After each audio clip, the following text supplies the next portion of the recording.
मेरी सभी बहनों को आने वाली वट सावित्री और सोमवती अमावस्या की हार्दिक शुभकामनाएं। तो देखिए यहाँ पे ना इस बार 2025 में काफी ज्यादा शुभ मुहूर्त बन रहा है। वट सावित्री और सोमवती अमावस्या का दोनों ही एक दिन पे पड़ रही हैं।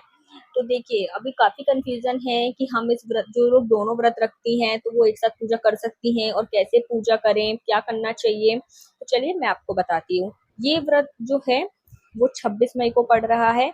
और वट सावित्री का जो शुभ मुहूर्त है, जो अभिजीत शुभ मुहूर्त है, वो है 11:51 से लेकर 12:46 तक है। और पूजन का विजय मुहूर्त है दोपहर 2:36 से लेकर दोपहर के 3:31 तक। तो ये मुहूर्त है वट सावित्री की पूजा का। और सोमवती अमावस्या का तो ऐसा होता है कि हमको सुबह ही कर लेना है पूजा। उस दिन सुबह ही हमें सोमवती अमावस्या की पूजा कर लेना है। तो देखिए अभी जो लोग सोमवती अमावस्या का जो व्रत रखते हैं, तो उनके लिए तो सुबह सुबह पूजा करना सबसे बेस्ट है। और जो लोग वट सावित्री का रखते हैं तो इस मुहूर्त के हिसाब से आप देख सकते हो। लेकिन अगर जो लोग दोनों व्रत रखते हैं तो आप वो कैसे मुहूर्त रखें, कैसे फेरी लगाएं, तो मैं इस वीडियो में आपको बताने वाली हूँ। देखिए वट सावित्री और सोमवती अमावस्या का एक दिन पड़ना ये महाशुभ है, बहुत शुभ दिन कहला जाता है। देखिए जो भी महिलाएं अपना व्रत इसमें उठाना चाहती हैं वो सब इसमें से उठा सकती हैं व्रत। इस बार बहुत अच्छा संयोग बन रहा है। अब अगर देखिए हम वट सावित्री की पूजा करते हैं तो वट सावित्री में हम वट यानी कि बरगद के पेड़ की पूजा करते हैं, और सोमवती अमावस्या में हम पीपल के पेड़ की पूजा करते हैं। तो सबसे पहले मैं सोमवती अमावस्या का बताती हूँ आपको। देखिए सोमवती अमावस्या में हम पीपल के पेड़ की पूजा करते हैं, और इसके साथ ही पीपल का पेड़ अगर हमको नहीं मिलता तो कुछ लोग तुलसी मैया की पूजा भी करते हैं। तो जो पीपल का पेड़ रहता है ना दोस्तों, आप वैसे तो वहीं पूजा करनी चाहिए, लेकिन अगर पीपल का पेड़ नहीं उपलब्ध होता है, हम नहीं जा पाते हैं, तो हम घर पे तुलसी मैया की पूजा करते हैं।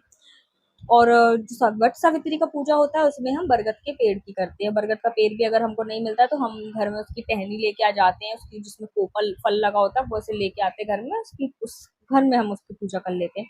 अब ऐसे में दोनों चीजों की पूजा कैसे करें।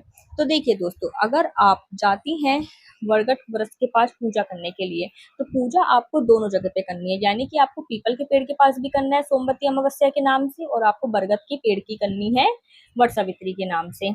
ये अगर आप जाती हैं आपको पेड़ मिल जाता है। अगर आपको मान लीजिए पेड़ नहीं मिल रहा है, आप दोनों पूजा घर पे ही कर रही हैं, तो आपको पहले बरगद के पेड़ की भी पूजा करनी है, और वहीं आप तुलसी जी के भी आपको पूजा करनी है। अब बात आती है फेरे कैसे लगाएं। तो देखिए दोस्तों, दोनों में से किसी एक के फेरे लगाइएगा आप। जैसे मान लीजिए आप एक 108 फेरे लगाने का है। सोमवती अमावस्या में हम 108 फेरे लगाते हैं, और बरगद के पेड़ के जो हम वट सावित्री की पूजा करते हैं उसमें 108, 7, 51, 21, 7, 5 जितने फेरे ऐसे लगाना हो हम लगा सकते हैं। लेकिन सोमवती अमावस्या में 108 फेरे लगाते हैं। तो इस दिन 108 फेरे का तो महत्व है ही, और अब दोनों चीज एक साथ पड़ रही हैं तो आप ऐसे फेरे लगा लीजिए। अब फेरे लेकिन दोनों में से किसी एक पेड़ के लगाइए। या तो देखिए आप सोमवती अमावस्या में पीपल के पेड़ के फेरे लगा लीजिए 108, या फिर तुलसी के पेड़ के। नहीं तो आप वट सावित्री वाले वट बड़ वृक्ष के फेरे लगा लीजिए, 7, 51, 8 जितने आपको लगाना हो। आप पूजा दोनों जगह करिए, दोनों पेड़ों की करिए, जैसे विधि विधान से होती है। दान पुण्य आप दोनों जगह का करिए, लेकिन जो फेरे हैं वो आप दोनों में से किसी एक पेड़ के लगाइए। तो दोस्तों आपको सब कुछ क्लियर हो गया होगा इस वीडियो से कि हमें कैसे पूजा करनी है। और उपास तो आप वैसे ही रहिए जैसे रहती हैं। लेकिन देखिए वट वृक्ष का जो उपास होता है वो आधे दिन का उपास होता है। कुछ लोग उसको आधे दिन का ही उपास रखते हैं, वैसे पूरा उपास नहीं रखते हैं। लेकिन अब अमावस्या भी है चूंकि इस दिन, तो इस दिन ना कई जगहों पे सिर्फ एक अन्न खाया जाता है और सिर्फ मीठा खाया जाता है। तो आप अमावस्या के अनुसार इसका उपास रह लीजिए। कोई एक अन्न खा लीजिए, जैसे खीर बना लिया अपन ने, हलवा बना लिया, पुए बना लिए, गुलगुले बना लिए। कोई एक अन्न खा के आपको ये उपास रख लेना है। नहीं तो आप इसको फलाहार खा के भी रख सकते हो उपास दोस्तों। फलाहार में आप देखिए, जब तक आपने पूजा नहीं करी है, वट वृक्ष की हो गई या फिर सोमवती अमावस्या की हो गई, उससे पहले आपको कुछ भी नहीं खाना है ना, निर्जला ही इसको रखना है, कुछ भी नहीं खाना है। और फिर उसके बाद जब आप ये सब पूजा कर लें उसके बाद आप फिर फलाहार करें, मीठा प्रसाद जो भी आप खा लें, फलाहार करें। फिर रात को आप जैसे एक अन्न खाते हैं, जो भी आपको खाना आप वो चीज खा लें। ये तो हो गया हमारे उपास में हमें क्या खाना है क्या नहीं खाना है। लेकिन देखिए अगर आप प्रेग्नेंट हैं, गर्भावस्था में हैं, तो आपको फेरी किसी की भी नहीं लगानी है, आपको पूजा करनी है, फेरी नहीं लगानी। मैंने पहले भी वीडियो में आपको बताया है, गर्भावस्था में फेरी नहीं लगाई जाती है दोस्तों। ना वट वृक्ष की लगानी है, ना तुलसी या पीपल की लगानी है, किसी की भी आपको फेरी नहीं लगानी। पूजा आप वैसी विधि विधान से करिए। और अगर हम बीमार हैं, जैसे गर्भावस्था में भी हैं, तो देखिए हम निर्जला तो नहीं रख सकते हैं, हमें दवाइयाँ खानी हैं और हमारी शक्ति भी नहीं होती। तो देखिए जितनी शक्ति उतनी भक्ति। अपने शरीर से बड़ा धन कोई सा भी नहीं है।